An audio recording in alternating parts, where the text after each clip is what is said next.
Barely 48 hours after bandits raided some communities in Monia local government area of Niger State, gunmen in the early hours of Wednesday invaded Zagzaga community in the same local government. No fewer than 63 villagers were reportedly kidnapped in the latest incident, while one person was killed and many others injured by the gunmen. It was learned that among those kidnapped is the wife of the village head and sons of the councilor representing Zagzaga ward. It was also learned that two local vigilantes and some youths who tried to repel the attack were also amongst those injured. According to an eyewitness, the gunmen stormed the community at about 1 a.m. Wednesday and started shooting indiscriminately, thereby creating panic in the village, and in the confusion that ensued, the 63 villagers, including the wife of the village head, were abducted. The eyewitness said the gunmen also went on a looting spree, breaking the houses of the villagers and making away with valuables. He said the women among those kidnapped were forced to carry the looted items to a place where the bandits must have kept their vehicles. It was learned that men of the local vigilante were unable to overpower the gunmen because of their numerical strength and superior firepower. The eyewitness said calls were made to the security base at Sacking Power for assistance, but till the time the gunmen disappeared with their victims and stolen goods, there was no response from the security post.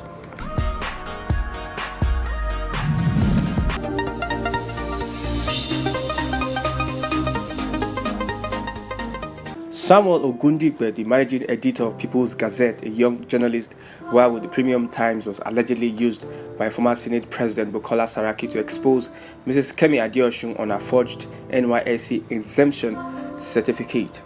Insiders have revealed that Samuel Ogundigbe, the editor of Nigerian website People's Gazette, is now on the run after the Economic and Financial Crimes Commission (EFCC) and the Department of State Services launched an investigation into his alleged attempt to blackmail the chairman of Airpeace, Allen Onyema, into paying him $300,000. It was gathered that about 5 months ago, Ogundigbe had contacted Onyema to say his paper was working on a stinker on him. He, however, offered to drop the story if paid $300,000. Onyema tried to convince Ogundigbe that the allegations being packaged against him by People's Gazette were false and only calculated to tarnish his reputation, but the editor refused to back down.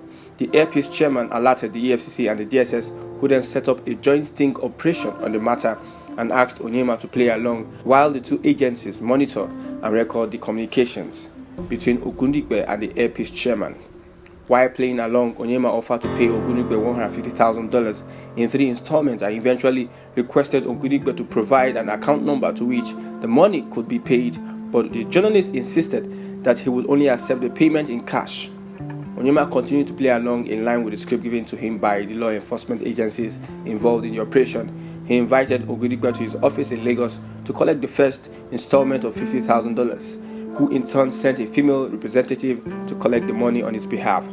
She was immediately arrested and driven to Lagos office of the EFCC, where she was interrogated and detained for 1 week.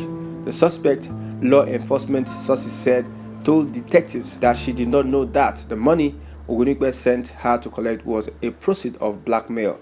The EFCC held on to the suspect for days and invited Ogundigbe to show up for questioning. The journalist has since gone underground and has so far refused to return to Nigeria from Dubai.